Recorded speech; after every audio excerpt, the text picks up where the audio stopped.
हमने जीएस के ऊपर काफी डिटेल में बात की। अगर हम अब अपना जो नेक्स्ट सब्जेक्ट है उसको इंग्लिश लेते हैं, तो इंग्लिश सब्जेक्ट के लिए पूरा मुझे डिटेल से बता दो सर कि सबसे पहले मुझे वोकेबलरी सेक्शन का जानना है आपसे। सबसे ज्यादा स्टूडेंट इशू फेस करते हैं कि वोकैब याद नहीं होती, तो आपने वोकैब को कैसे याद किया था और कैसे आपने टैकल किया था?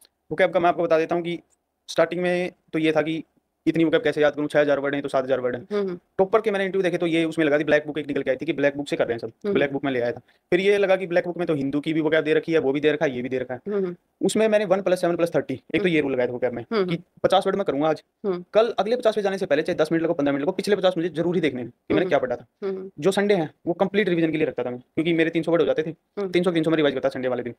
आपका एक महीना हो जाए, लास्ट में आप ये लगा लो कि 26 दिन आप पढ़ो, 4 दिन पूरे महीने के वोकैब को रिवीजन करने में लगाओ। कुछ बच्चे बोलेंगे कि सर 26 दिन के वोकैब 4 दिन में कैसे रिवाइज कर लें? वो ऐसे कर लें क्योंकि आपने वो दूसरे दिन भी रिवाइज की हुई है, संडे वाले दिन भी रिवाइज की हुई है, 3 बार आपने पहले ही पढ़ रखा है उस चीज को, तो आप लास्ट में इतना टाइम नहीं लगेगा उसको करके देखोगे तो।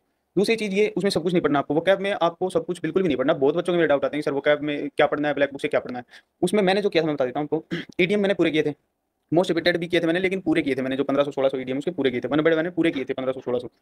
एंटो साइनो में ये रहता है कि एंटो करें साइनो करें, उसका पजल हो जाता है। उसमें मैंने लास्ट में वो निकाला था कि जो मिक्स एंटो साइनो दे रखे हैं उसमें लास्ट में वो जो अपडेटेड है उसमें तो 1000 के आसपास दे रखे हैं, मेरे वाले में 600-650 थे। मैंने उन मिक्स एंटो साइनो को ही पढ़ा था। उसमें मिक्स एंटो आपको एक वर्ड मिलेगा, उसको साइनो मिलेगा, उसका एंटो मिलेगा, तो वो आप करो। उसमें आपको मतलब ये भी नहीं कि मैंने पहले साइनो कर लिया एंटो कर लिया, वही करो आप। मोस्ट रिपीटेड है वो 600-650, अभी वो 1000 के आसपास है, तो ये 3 सेक्शन आप करो। चौथा सेक्शन आपको अगर स्पेलिंग में ये लगता है कि स्पेलिंग को आप हम बहुत ऐसे वो सोच के चलते हैं इससे तो क्या ही गलत होगा।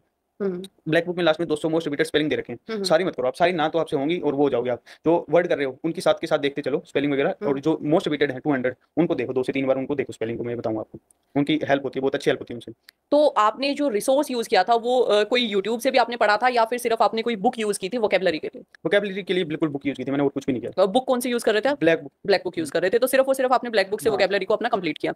उसके बाद में एक स्टूडेंट के अंदर है ना, बहुत बार ये दिक्कत मैंने देखी है कि मतलब वो अपना जो टाइम है उसको मैनेज नहीं कर पाते इंग्लिश के लिए स्पेसिफिकली। हमें मेरे को भी सबसे पहले यही लगा था, मैं दूसरों को क्या कह दूं कि ग्रामर ही है जो कुछ है, तो मतलब ग्रामर के ऊपर इतना टाइम दे देते हैं जिसकी वजह से वो बाकी चीजें मैनेज नहीं कर पाते। इसके ऊपर आपका क्या मानना है कि आपने तीनों सेक्शंस को कैसे डिवाइड करा था और कितना कितना टाइम आप दिन के अंदर उनको ऊपर डिवोट करते थे? ग्रामर का ये लगा लो मैम, अगर मैं 2.5 घंटे पढ़ रहा हूँ ना, तो मैं 1.5 घंटे तो वोकैब को ही देता था। ठीक है, 1 घंटा ग्रामर को मान लो। 1 घंटा। इसकी ये है कि वोकैब का सेक्शन में मैं सबसे मतलब ज्यादा टाइम वोकैब में देता था ग्रामर से। एक दूसरी चीज मैंने नोट्स बना लिए थे ग्रामर के, एक बार उनको रिवाइज कर लिया था। फिर मैं ग्रामर को रिवाइज करता था 2 महीने में। 2 महीने जब हो जाते थे तब मैं ग्रामर उठाता था। लेकिन वो 2 महीने में उठाने में काम तब आती थी कि उससे पहले मैं डेली अल्टरनेट डेज पे, डेली तो नहीं कहूंगा, अल्टरनेट डेज पे 50-60 क्वेश्चन मैं पीवाईक्यू के लगाता था। यानी कि आपको पिनेकल से लगाता था मैं, 4-5 आपको सेक्शन मिल जाएगा, फिल इन द ब्लैंक्स हो गए, एरर हो गए, सेंटेंस इंप्रूवमेंट हो गए। तो आप ये करो कि आज आप 30 क्वेश्चन सेंटेंस इंप्रूवमेंट के लगा लिए, 30 क्वेश्चन आपने एरर वाले लगा लिए। अगला जब आपकी बारी आए करने की तब आप चेंज कर दो, अगले 2 उठा लो कि मैंने ये हो गए, फिल इन द ब्लैंक्स लगा लूंगा और 1-2 जो बाकी उसमें दे रखे हैं वो दूसरा कर लूंगा। तो ये आप उसमें करो, क्वेश्चन साथ साथ लगा दे चलो। ये मत सोचो कि किताब मेरी खराब हो रही है। एक चीज मैं आपको बताऊंगा कि एक पेंसिल ले लो हाथ में, एक रबड़ ले लो हाथ में, जो 30 क्वेश्चन किए हैं पहले तो उनको टिक कर दो, जो आपने किया वो टिक करो। फिर लास्ट में देखो कि आंसर की में ये है, मेरे इतने सही इतने गलत हैं। ये भी देखो आपने 30 क्वेश्चन किया, आपके सही कितने हुए हैं। जो क्वेश्चन गलत हुए हैं या आपके तुक्के से सही हो गए, उनमें पूरा कंसेप्ट लिख लो, जो उसमें दे रखा है ना लास्ट में कि इसमें ये कंसेप्ट लगा है, ये सिंगुलर की जगह प्लूरल था, या इसमें ये नाउन गलत है, वो पूरा इस क्वेश्चन के सामने लिख लो आप, ये गलती हुई है। तो जब आप दोबारा करने बैठोगे ना, तो जो आपको ये लगे कि यार यहाँ पे मेरी गलती हुई थी मेन में, तो उसको एक कंसेप्ट को देख लो अच्छे से एक बार। ठीक है, तो इस तरीके से आपकी जो रिवीजन है वो डेली बेसिस के ऊपर होती रहती थी। ग्रामर के लिए अगर मैं स्पेसिफिकली आपसे पूछूं, आपने पेड कोर्स के साथ में अपनी तैयारी की थी, किसी बुक से सिर्फ आपने ग्रामर पढ़ी थी, या कैसे आपने ग्रामर को टैकल किया था? ग्रामर तो मैंने मैम बुक से तो मतलब प्रैक्टिस ही की थी। जब स्टार्टिंग में मैं आया था इसमें प्रिपरेशन करनी है मुझे, तब मैंने यूट्यूब पे जो देखा था उसके हिसाब से मुझे लगा कि नीतू मैम का मैं कोर्स ले लेता हूँ, तो उनका मैंने कोर्स ले लिया था। उनमें वोकैब का सेक्शन और बाकी चीजें तो मैंने की भी नहीं थी, ग्रामर भी पूरी नहीं की थी मैंने। जो इंपॉर्टेंट चैप्टर लगे थे, टेंस हो गए और अपना ये सब्जेक्ट वर्ब एग्रीमेंट हो गया, प्रोनाउन हो गया, नाउन हो गया, टी वाई को आपको देखने जरूरी है। आपको ये देखना कि क्वेश्चन कहाँ से आ रहे हैं ज्यादा से ज्यादा, वो मैंने कर लिया। फिर मुझे लगा कि यार ग्रामर में इतना करने की नीड है नहीं, क्योंकि ग्रामर में अगर आपका रीडिंग पोर्शन ठीक है ना, तो उससे आप रीडिंग पोर्शन जो है वो आपकी ग्रामर को बीट कर देता है। आपको ग्रामर में इसमें ये है कि आपने ये लगा कि इसमें यार मेरे हिसाब से ये आना चाहिए, उसमें आप ग्रामर लगा लो, ग्रामर में वो नहीं आएगा। जो आपको लग रहा है ना ये आना चाहिए, वो वही आएगा उसमें। हाँ, तो रीडिंग के लिए आपने पर्टिकुलरली क्या किया था? जैसा कि आप बता रहे हो कि रीडिंग की इंपॉर्टेंस है, तो रीडिंग आपके अकॉर्डिंगली कितनी इंपॉर्टेंट है और क्या पर्टिकुलर चीजें आपने की थी उसके? रीडिंग इंपॉर्टेंट तो है मैम, जिसको मतलब ये लगता है ना कि उसकी रीडिंग पे कमांड नहीं है।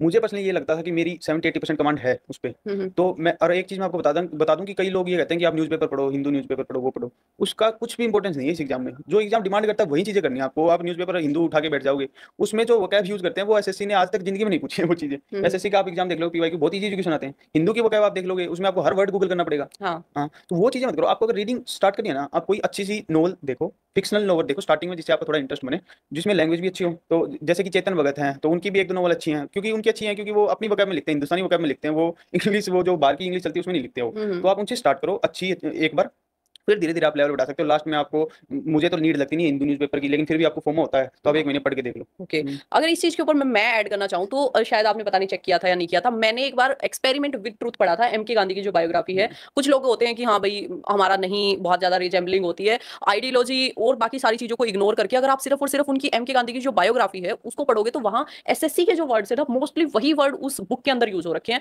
और ठीक ठाक वो मोटी सी बुक है, 2 बार भी पढ़ लोगे तो रीडिंग की एक प्रैक्टिस हो जाएगी आप लोगों को, और एक हैबिट सी बन जाएगी कुछ पढ़ने की आप लोगों को, उसके साथ में आप अपना जो सेक्शन है उसको टैकल कर सकते हो। तो रोहित आप मुझे 2 या 3 चीजें कुछ ऐसी बताइए जो आप लोगों के लिए एक बोनस टिप की तरीके से काम करेंगी, जो भी पर्टिकुलरली इंग्लिश सेक्शन के अंदर है। इंग्लिश सेक्शन में मैं ये बताऊंगा मैम कि एक तो पीवाईक्यू की क्विज चलती थी परमार सर की टेलीग्राम चैनल पे, तो वो मैं अटेम्प्ट करता था, मतलब सोच तो मैंने डेली का रखा था, लेकिन हफ्ते में मैं 3-4 दिन उसको अटेम्प्ट करता था।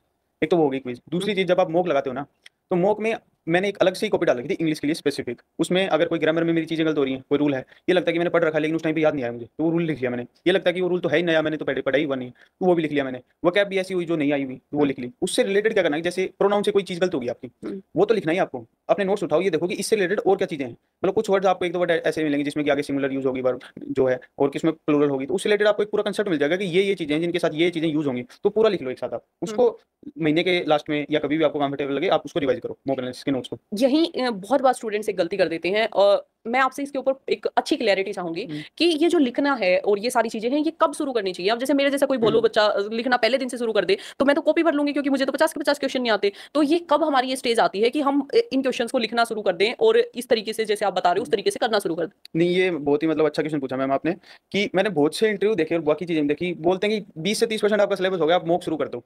तो बच्चे का कॉन्फिडेंस तो वही टूट जाएगा। 20 से 30% उसका सिलेबस हुआ, मॉक में उसके मार्क्स आएंगे 100, कॉन्फिडेंस तो उसको दिए लगेगा मैं तो कर ही नहीं सकता।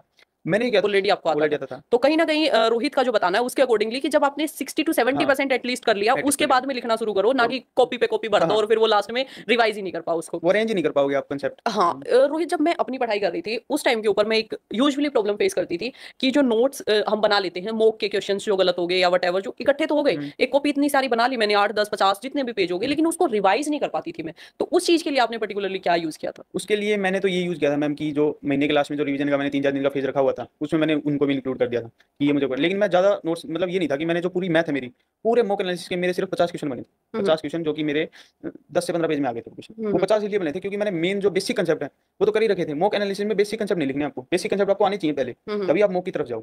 उसमें ये लिखो कि जैसे कि मैं मॉक एनालिसिस का आपको ये बताऊंगा कि मैंने जो 50 क्वेश्चन बनाए थे मैथ में, जो मैं एक्चुअल मेंस हुआ था मेरा, उसमें 3 से 4 क्वेश्चन हार्ड वाले आ रखे थे जो किसी नहीं होते, क्योंकि उसमें आप 20 से 25 क्वेश्चन तो ईजी आते हैं वो कर देते हो आप। वो 3 से 4 क्वेश्चन डायरेक्ट उस 50 में से आ रखे थे, तो वहाँ पे मेरी पूरी एज मिल गई मुझे, क्योंकि मुझे उसमें 20 से 30 सेकंड भी नहीं लगी, मुझे पूरा फॉर्मूला आया था, पूरा पता था कि ये क्वेश्चन ऐसे होगा, क्योंकि लास्ट में रिवाइज करके गया था मैं।